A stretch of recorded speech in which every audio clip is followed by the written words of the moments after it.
Hopefully I help you. Hopefully I don't hurt you with this video. I'm going to try my best.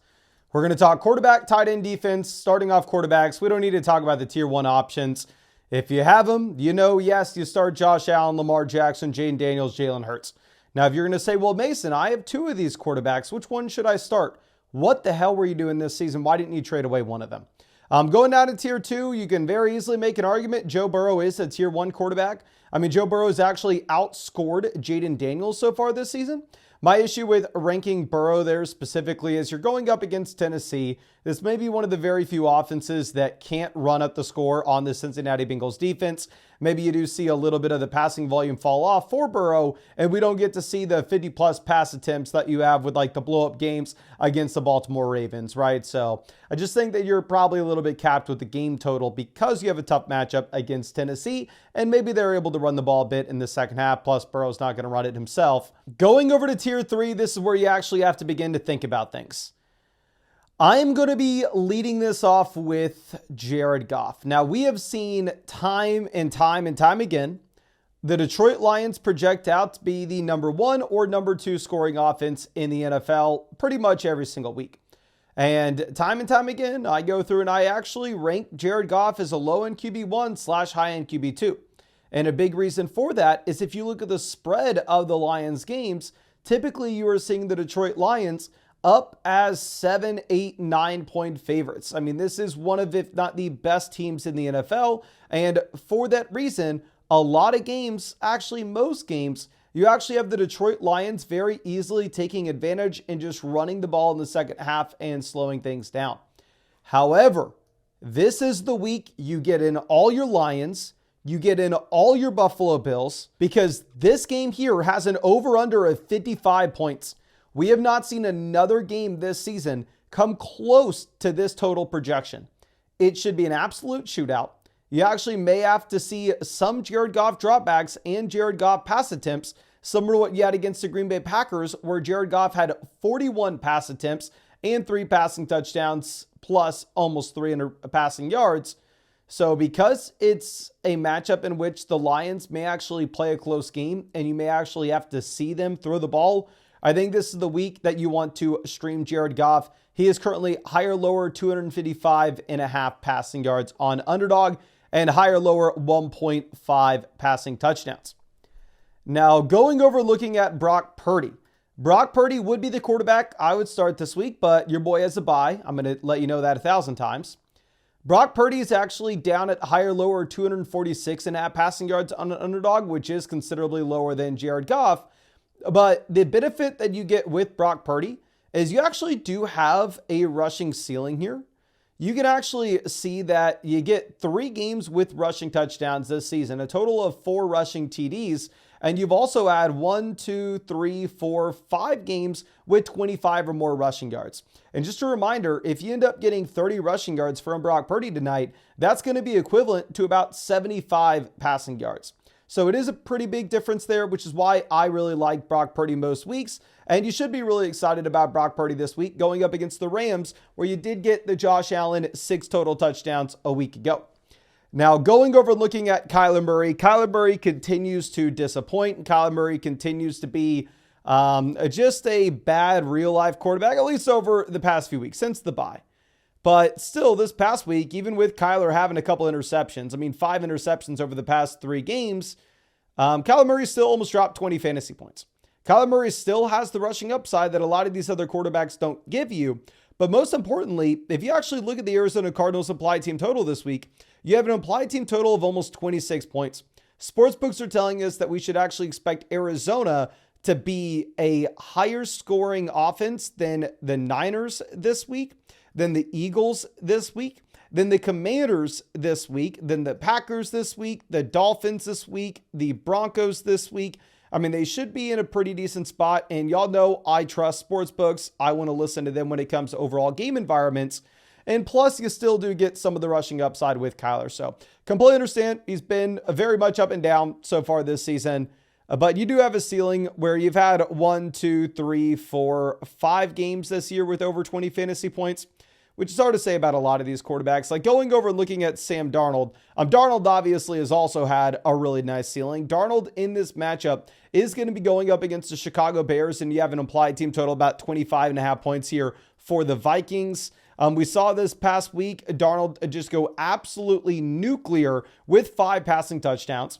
You have 11 passing touchdowns and a rushing touchdown for a total of 12 rushing touchdowns over the past month with 0 total interceptions. Darnold currently is higher, lower, 250.5 passing yards on Underdog. So the actual projection looks very similar from a passing yardage perspective to what you're going to expect with Brock Purdy, Jared Goff. Again, I do think Purdy has a little more rushing upside. Definitely can say Kyler has a lot more rushing upside. But if you want to say Mason, you're an idiot. Sam Darnold's easily hitting 250 passing yards in this game. You can find that over on Underdog Fantasy. The link's in the description, links in the comment section. Promo code FLOCK will hook you up with a 50% deposit bonus up to $1,000.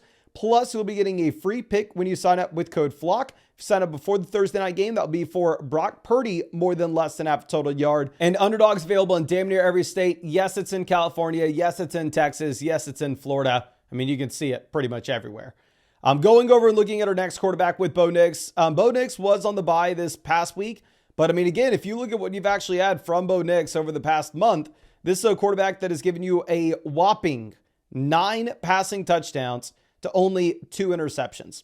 Now, I do want to reiterate, the main issue that you have from Bo Nix from a fantasy perspective is he's not really running the ball much. Early in this season, we had Bo Nix as a super inefficient passer. Bo Nix wasn't playing good quarterback, but he was running, where he actually had 3 rushing touchdowns within the first 5 games. You actually had a total of 6 games with 25 or more rushing yards, but that's changed. What we've actually seen now is Bo Nix has really developed and is a significantly better real-life quarterback than he was, but that has brought the rushing production down a ton. If you're looking at over the past month, the last 4 games, you've had 9 total rushing yards for Bo Nix. So the rushing production has gone out the window. However, obviously, he's been a much more efficient passer. Going up against the Indianapolis Colts, you do have an implied team total of 24 points. And I do think there's an outside chance that this Broncos team does decide to lean heavy on the run. Now, going over and looking at Tua, we've been much higher on Tua than this in our rankings over the past month. But that's because a lot of these games, minus the game against the Green Bay Packers, you had seen the Miami Dolphins with an implied team total of 25, 26 points, where sportsbooks were telling us, you know what, you should expect this to be a top 5 offense in the NFL this week in points scored. And y'all know what I say. We are listening to them. That's why Tyreek's been a must-start receiver, even though people were panicking. That's why Tua has been a very interesting streamer. The issue is this week, it's a tough matchup going up against Houston. You actually have an implied team total of only about 22.5 points. And sportsbooks are actually saying that the Dolphins should be a lower scoring offense than the Vikings, the Broncos, the Packers, the Chargers, the Texans, the Chiefs. The Rams, a bunch of quarterbacks here that are ranked after Tua. Now, with Tua, he's been great. This is a quarterback that you're looking at a whopping 11 passing touchdowns over the past month. Of course, you're not going to get any rushing upside. We know that since he's returned from the concussion. You've had a total of 22 rushing yards through 8 games played. But again, I am a little bit concerned about this matchup going up against Houston. I'm going over to Jordan Love. Jordan Love's been very disappointing. Love's a quarterback that you've actually seen the overall passing attempts fall tremendously. Jordan Love has had 1 game with 25 or more pass attempts over his past 4 games. You've actually seen only 2 games with 25 or more pass attempts over the past 6 contests for Jordan Love. So the Packers have been good, but the Packers have been a very rush-heavy offense. Here going up against Seattle, it does have a pretty close spread on this game. Hopefully when he has all his weapons fully good to go and fully healthy, they do decide to let him throw the ball a little bit more. Justin Herbert obviously is also in a very, very rush-heavy offense. Justin Herbert has had a total of 0 games this season with 40-plus pass attempts. But if Ladd McConkey is good to go and you have a phenomenal matchup going up against Tampa here, where you almost do have a 25-point implied team total for the Los Angeles Chargers, I think Herbert can be viewed as a viable streamer. CJ Stroud has been an absolute train wreck. CJ Stroud has one game this season with 20 or more fantasy points. Yes, one game this year with 20 or more points. He's been horrendous. However, this is a Miami defense that just let Rodgers look pretty good this past week. While at the same time, you actually do have the Texans projecting out to be one of the highest scoring offenses in the league with an applied team total about 25.25 points. And if you want to scream at me going, oh my gosh, Mason, CJ Stroud's a bum, there's no way he gets here. I mean, you can feel free to take the lower than 248.5 passing yards on Underdog. Now going over to our next two tiers, Mahomes, I don't love the spot going up against Cleveland. I think the Chiefs are probably just going to be looking to run the ball. A Baker, tough matchup going up against the Los Angeles Chargers, much lower total in Tampa than what we have seen over the past few weeks. And Matthew Stafford, I also have him on my team. Honestly, I think you could very easily make an argument to move Stafford higher than this. Obviously, with the injuries to the Niners defense, you'd say that they are a much better matchup than they usually would be, but they did look pretty damn good against Caleb this past week. Anthony Richardson, really tough matchup against Denver. You're really just hoping he gets there as a rusher. And then our last tiers, just don't start Cousins, even if it's a good matchup. I wouldn't start Winston. I know the Chiefs have allowed a considerable amount of points to opposing quarterbacks, but still at the same time, you could end up seeing this as another game where you get 2+ Winston turnovers, and maybe they look to get rid of him. Geno is our next quarterback here. With Geno, he's really fallen off as of late. Earlier in the season, you were seeing a ton of passing volume. Like if you were looking at weeks 2, 4, 5, 6, you had 40+ pass attempts, but you have not seen a week with 40+ pass attempts since week 6. You haven't seen a week with 35+ pass attempts. So the volume's fallen. Drake May, you do have some rushing upside. So honestly, you could move May up if you wanted to.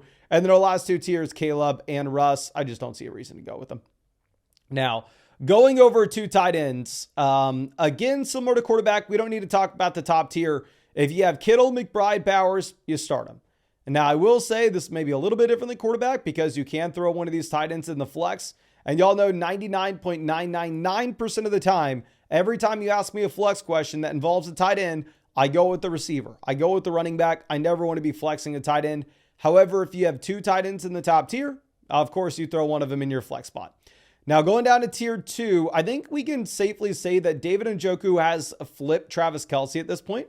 Since you have had Jameis Winston take over in this Cleveland Browns offense, you've seen 7, 7, 9, 5, 17, and 13 targets for David Njoku. So Njoku's up, averaging 8, 9 targets a game, and the touchdowns have surprisingly been there as well. Now, in terms of yards per target, very disappointing, but Njoku's still a tight end that does give you some big playability. Going over and looking at Travis Kelce. Kelce's been very disappointing for fantasy purposes. We have not seen a 20-point performance since week 10. But honestly, with Kelce, I feel like if you have him, you've just kind of run unlucky up until this point. Because if you actually look at the underlying target volume and the usage, it's great. The thing that's held Kelce back is you only have 2 receiving touchdowns so far this season.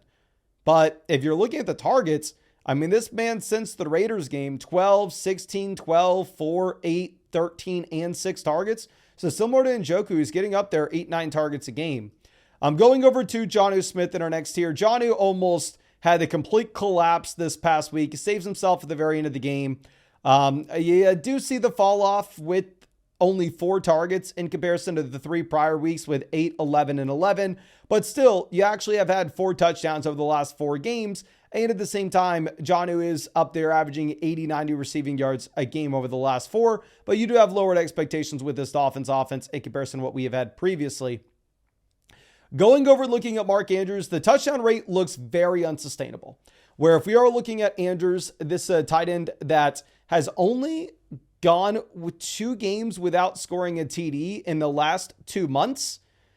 But at the same time, you only have 2 games in that 8-game sample where he's had more than 5 targets.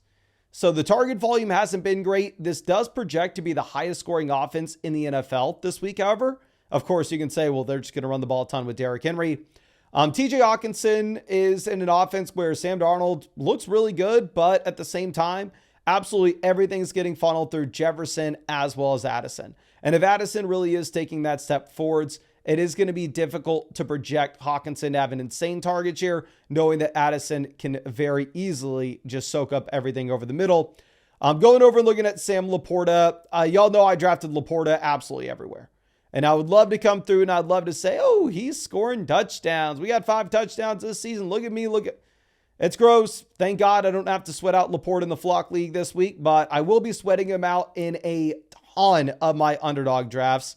So really rooting for you, Laporta. Get us through to week 16. And it should be a really good game environment for passing volume in Detroit going up against the Buffalo Bills. Zach Ertz will be the next tight end with Ertz. If you look at what we have seen over the past 6 games, you've actually only had 1 game with fewer than 6 targets. So the target floor has been there. And over the past 3 games, you've also seen 3 receiving touchdowns as well. Decent projections going up against the Saints. Of course, this is a spot where probably Washington can just run the ball consistently. We're going to go Dalton Kincaid as our next tight ends. Again, this is a perfect game environment. You have an over-under of 55 points here. We want as many Bills and as many Lions in our lineups as we possibly can get. Dalton Kincaid's been practicing for weeks. Dalton Kincaid just got in a full practice on Wednesday, so I think he should be good to go. Evan Ingram gives you a very high floor. Over the past 5 weeks, Evan Ingram has seen 0 games with fewer than 6 targets. He is averaging about 7 to 8 targets. However, you have an implied team total of 18 points. You're in arguably the 2nd worst offense in the NFL this week, so it is just naturally going to be very difficult to go through and get you in with any touchdown upside whatsoever. The man has 1 touchdown this season. Like Tucker Kraft is the exact opposite. Tucker Kraft is not going to come anywhere close to the same type of target volume that you get with Evan Ingram. However, with Tucker Kraft, you're in a much better offense that actually projects score about 7 more points than what you have in Jacksonville this week. So with Kraft, you're more likely to get the touchdown. With Ingram, you're more likely to just get the safe guaranteed volume. Hunter Henry will be the next call. With Henry, he's actually been really strong over the past 7 weeks. You've only seen 1 game with fewer than 6 targets. So since Drake May's come in, Hunter Henry's been an absolute target hog. Now you only have 1 touchdown so far this season though, so he has been capped just a bit. Going over and looking at Cade Otton, Otton definitely has seen the fall off over the past 3 weeks. You've only had 8 targets. Of course, bringing Mike Evans back into this offense just naturally is going to be stealing some of those targets for Cade. And then going over to our last tier, Pat Frymuth. I had to play this guy this past week. He almost took me down. He only had 3 targets though. So, I mean, it may be if you have no Pickens, you can be more excited about him, but it's a really tough matchup. And this is the lowest projections we've seen for the Steelers pretty much all year. Juwan Johnson will be the next call. With Juwan, just absolute garbage offense, but you're the last guy standing in it. And then Kyle Pitts, dear God, the man has 2 receptions for 23 receiving yards over the past 3 games. Over the past 5 games, Kyle Pitts has 7 receptions. Do not start this dude. Now, going over and looking at defenses, the Baltimore Ravens are by far and away the best defense this week. It is not even really close.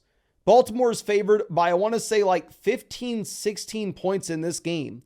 Right now, the Giants have not only the lowest implied team total in the NFL with 13.5 points, but the Giants project to score 13.5 points according to sportsbooks, and the next worst offense is supposed to be at 18. There is a massive gap between the New York Giants and the rest of the NFL, at least for this week with offensive projections. The Ravens are by far and away the best defense. Nobody comes remotely close. 100% they are the play this week. Obviously, they are rostered in 80% of leagues already, so I know it's not like you can just easily pick them up off the waiver wire. Going over to the Vikings. The Vikings have been the best defense in fantasy so far this season.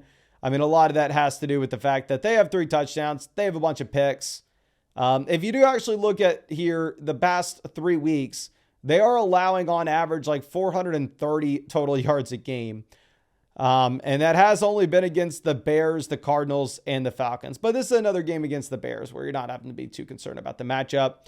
The Commanders, yes, they're only the 22nd highest scoring defense so far this season, but they've recorded a sack in every single game. The issue is you really haven't had the touchdowns. You really haven't had the interceptions. But this is a great matchup going up against the New Orleans Saints team that has no Olave, no Taysom, no Carr, no Shaheed, has nobody. Going over and looking at the Jets, The Jets have been a whatever defense. I mean, this past week, they actually give you negative points against the Miami Dolphins, where they don't record a single sack or turnover. They allow 375 yards and 32 points. But this week, they are going up against the Jacksonville Jaguars, who project to be the second lowest scoring offense in the league, tied with the New Orleans Saints. Going over to our next tier, we are going to be led off with the Denver Broncos, who have been a great defense so far this season. I mean, obviously, this is a team that has recorded a sack in every single game. And every game besides their one performance against the Baltimore Ravens, you've at least had 2 sacks. You've had 4 total touchdowns, including 2 touchdowns against Jameis Winston, their last time playing. So great spot against Anthony Richardson. Going over to the Chiefs, a strong defense, great matchup against Jameis, where Jameis has just been an absolute interception machine, which really shouldn't surprise anybody.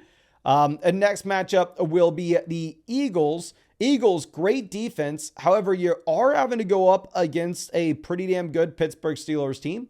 Now, what's surprising is you actually have an implied team total of only 18.5 points for the Steelers here.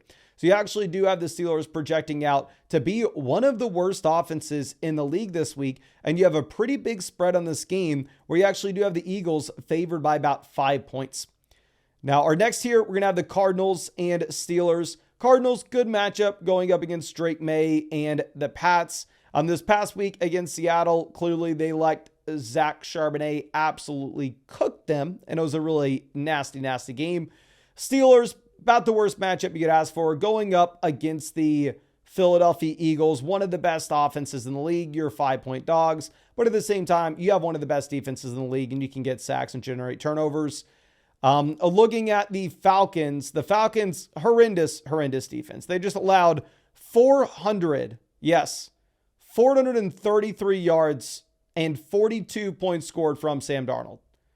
But this game, they get to go up against the Raiders, while at the same time, the Raiders are on their 3rd quarterback. The Panthers are the lowest scoring defense in fantasy football this season. But over the past month, they've been much better, where over the past month, you're actually looking at a defense that has accumulated a total of 15 sacks. And this week, they are actually favored in this game against the Dallas Cowboys. The Los Angeles Chargers, much better defense than these other two, of course. Just much tougher matchup going up against Tampa. We have the Packers, the Texans. Then our last tier, we got the Bengals, Jags, Cowboys, and Niners. Niners definitely the best defense in that tier, but at the same time, you just saw what Stafford did to the Bills DST, where the Bills DST has been phenomenal. And at this point, they're in a spot where, I mean, we saw in the Flock League, Badaki lose because they allowed negative points against a really good Rams offense. But I think that's all I got for you. Really hope we were able to help you out a bit. And of course, if you want to say, Mason, you're an idiot, CJ Stroud shouldn't be this high, I'm taking him lower than 248.5 passing yards on Underdog. You do you. You can find that link to Underdog Fantasy in the description, comment section. Code FLOCK will hook you up with a 50% deposit bonus up to $1,000. Plus, at the same time, you'll be getting a free Brock Purdy pick, more than less than half a total yard for the Thursday night game. And yeah, available in every state, or damn near every state. Available in California, Texas, Florida, New York, etc., etc., etc. But much love, ladies and gentlemen. Really appreciate you, and really hope we get to see you out with the live stream later tonight.